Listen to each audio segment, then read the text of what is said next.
और राम मंदिर चढ़ावा चोरी से जुड़ी अभी की बड़ी खबर आ रही है। एसआईटी की प्रारंभिक रिपोर्ट में बड़ा खुलासा हुआ है। सीसीटीवी नोट छिपाते हुए दिखे कर्मचारी। एसआईटी ने कहा है गणना में तैनात कर्मचारी नोट छिपाते दिखे। एसआईटी की रिपोर्ट में बड़ा खुलासा हुआ है। नोट छिपाने और गबन के 70 सबूत मिले हैं। टिन्नू की बैंक कर्मियों से मिली भगत थी। एसआईटी ने जांच रिपोर्ट में साफ तौर पर कहा है ये बेहद बड़ी जानकारी। राम मंदिर चढ़ावा चोरी से जुड़ी अभी की बड़ी खबर आपको दे रहे हैं। एसआईटी की प्रारंभिक रिपोर्ट में ये बड़ा खुलासा।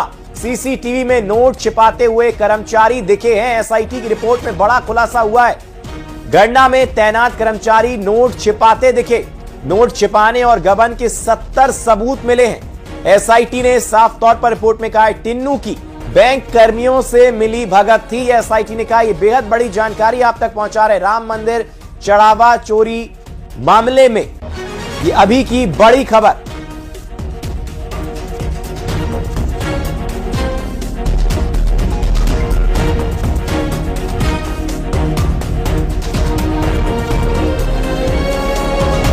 राम मंदिर चढ़ावा चोरी से जुड़ी ये बड़ी खबर इस वक्त की आप तक पहुंचा रहे। एसआईटी की प्रारंभिक रिपोर्ट में साफ तौर पर यह बात सामने आई है। ये बड़ा खुलासा हुआ है। सीसीटीवी में नोट छिपाते हुए कर्मचारी दिखे हैं।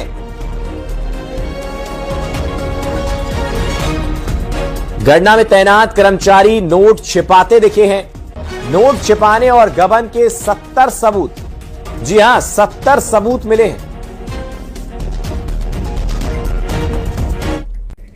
नमस्कार, बहुत स्वागत है आपका। खबर असरदार देख रहे हैं आप और मैं हूं आपके साथ ऋतु सिंह। नमस्कार, खबर असरदार में मैं हूं आपके साथ सृष्टि शेखर। राम मंदिर में कथित चंदा चोरी के मामले में आज श्री राम जन्मभूमि तीर्थ क्षेत्र ट्रस्ट की एक अहम बैठक हुई है और इस बैठक में संत शामिल हुए। इस आपातकालीन बैठक का उद्देश्य चढ़ावा चोरी के आरोपियों को लेकर चर्चा था। 8 लोगों की गिरफ्तारी और ट्रस्टियों पर गंभीर आरोपों के बीच श्री राम जन्मभूमि तीर्थ क्षेत्र ट्रस्ट ने बड़ा फैसला किया है। तो चलिए आज हुई इस ट्रस्ट की बैठक की बड़ी बातें आपको बता देते हैं। तो आज की बैठक में राम मंदिर कथित चढ़ावा चोरी मामले को लेकर यह बैठक रखी गई और इस बैठक की अध्यक्षता महंत नृत्य गोपाल दास ने की। बैठक के दौरान ट्रस्ट ने राम मंदिर में दान चोरी पर खेद जताया और बैठक में राम मंदिर में हुई चंदा चोरी की घटना को वित्तीय व्यवस्था में बड़ी चूक भी माना। इसके साथ ही श्री राम जन्मभूमि तीर्थ क्षेत्र ट्रस्ट की ओर से एक बड़ा फैसला लिया गया है। ट्रस्ट के महासचिव चंपत राय का इस्तीफा मंजूर कर लिया गया और इसी के साथ ट्रस्टी डॉक्टर अनिल मिश्रा का इस्तीफा भी स्वीकार कर लिया गया है और अब कृष्ण मोहन को ट्रस्ट का अंतरिम महासचिव बनाया गया। कृष्ण मोहन वही शख्स हैं जिन्होंने चढ़ावा चोरी को लेकर एफआईआर दर्ज कराई थी और इन्हीं की एफआईआर पर पुलिस की ओर से पूरे प्रकरण की जांच चल रही है। एफआईआर के आधार पर पुलिस ने अब तक 8 लोगों को गिरफ्तार किया है। इन आरोपियों से राम मंदिर में दान चोरी की रकम भी वसूली जा रही है। और आखिरकार कथित चंदा चोरी के इस मामले में ट्रस्ट की ओर से चंपत राय का इस्तीफा मंजूर कर लिया गया और ट्रस्ट के लिए नए महासचिव का चुनाव भी कर लिया गया। तो कृष्ण मोहन को राम मंदिर ट्रस्ट का अंतरिम महासचिव बनाया गया है। राम मंदिर ट्रस्ट के कोषाध्यक्ष गोविंद देव गिरी ने विपक्ष पर निशाना साधा और बेवजह की राजनीति न करने की बात कही है। राम मंदिर से सोने की रामायण, सोने चांदी के भगवान के प्रतीकों के गायब होने की विपक्ष की अफवाह पर भी मंदिर ट्रस्ट ने कड़ा ऐतराज जताया है।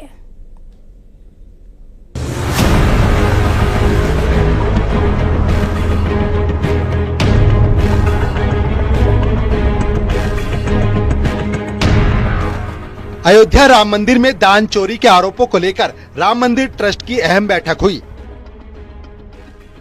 राम मंदिर में चढ़ावा चोरी के मामलों में अलग अलग आरोपों का सामना कर रहे चंपत राय और अनिल मिश्रा का इस्तीफा मंजूर कर लिया गया। श्री राम जन्मभूमि तीर्थ क्षेत्र ट्रस्ट के सदस्य और महासचिव रहे चंपत राय की ट्रस्ट से छुट्टी हो गई है। आपको बताते हैं ट्रस्ट की बैठक में क्या हुआ। करीब 3 घंटे तक चली राम मंदिर ट्रस्ट की बैठक। गोविंद देव गिरी ने रखा इस्तीफे पर विचार का प्रस्ताव। चंपत राय अनिल मिश्रा का इस्तीफा हुआ मंजूर। सदस्यों ने कहा देश में गलत संदेश जा रहा है। ट्रस्ट की छवि के नुकसान पर चिंता जताई गई। ट्रस्ट के सदस्यों ने विश्वासघात की बात मानी। ट्रस्ट की बैठक में एसआईटी जांच पर भरोसा जताया।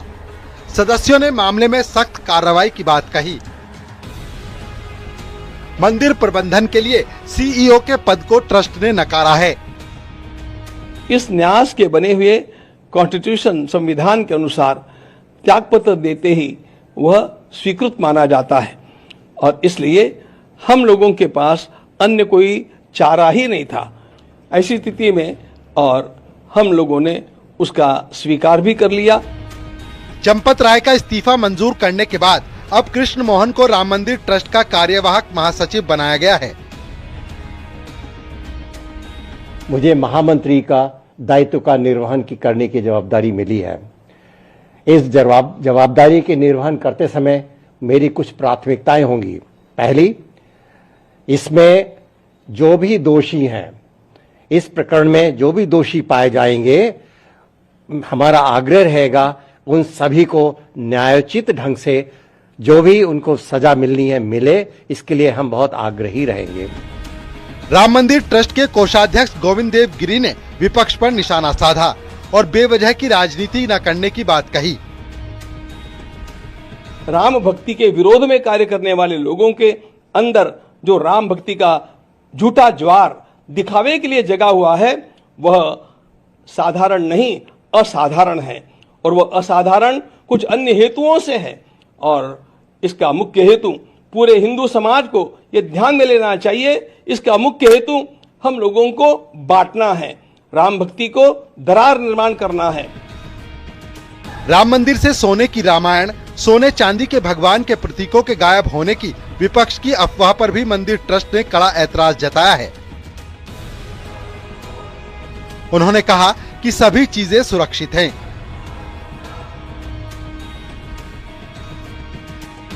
मीडिया के सामने सभी चीजों को प्रस्तुत भी किया गया। Bureau report, news 18।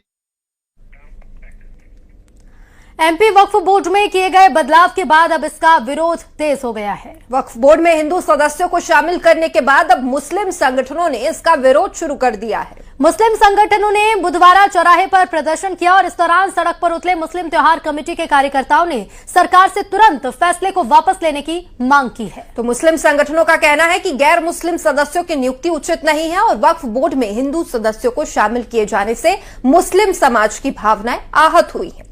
वक्फ बोर्ड में 2 हिंदू सदस्यों को शामिल करने का स्वागत किया गया और कहा गया कि इससे कार्यों में निष्पक्षता और निगरानी रहेगी। उधर अब इसे लेकर सियासत भी शुरू हो गई है। बीजेपी ने फैसले को सही बताया तो वहीं कांग्रेस सरकार ने सरकार के इस फैसले पर सवाल उठाए।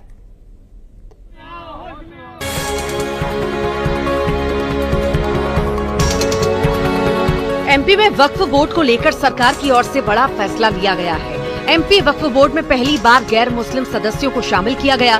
एमपी वक्फ बोर्ड में 2 हिंदू सदस्यों की नियुक्ति की गई। सनवर पटेल फिर से वक्फ बोर्ड के अध्यक्ष चुने गए हैं। हिंदू सदस्यों के तौर पर मनोज मालपानी और अनिमेश भार्गव को चुना गया।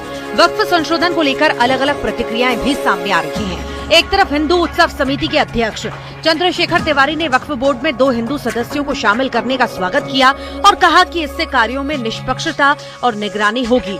तो वहीं दूसरी तरफ मुस्लिम स्कॉलर जमशेद आलम ने इस पर कड़ा ऐतराज जताया।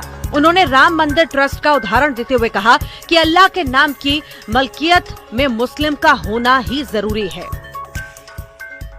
आज उन्होंने जो काम किया वो स्वागत योग्य है और इससे ये होगा कि किसी भी प्रकार का कोई भी व्यक्ति के प्रति कोई विद्वेष नहीं रहेगा और साथ में निष्पक्ष कार्रवाई होगी। देखिए, हमारा विरोध किसी हिंदू अधिकारी से नहीं, हज कमेटी ऑफ इंडिया में तक तो ये स्थिति है कि वहाँ भी कोई मुस्लिम अधिकारी कर्मचारी अब नहीं। अल्लाह के नाम की मिल्कियत का हिसाब किताब रखने के लिए मुस्लिम का होना जरूरी है।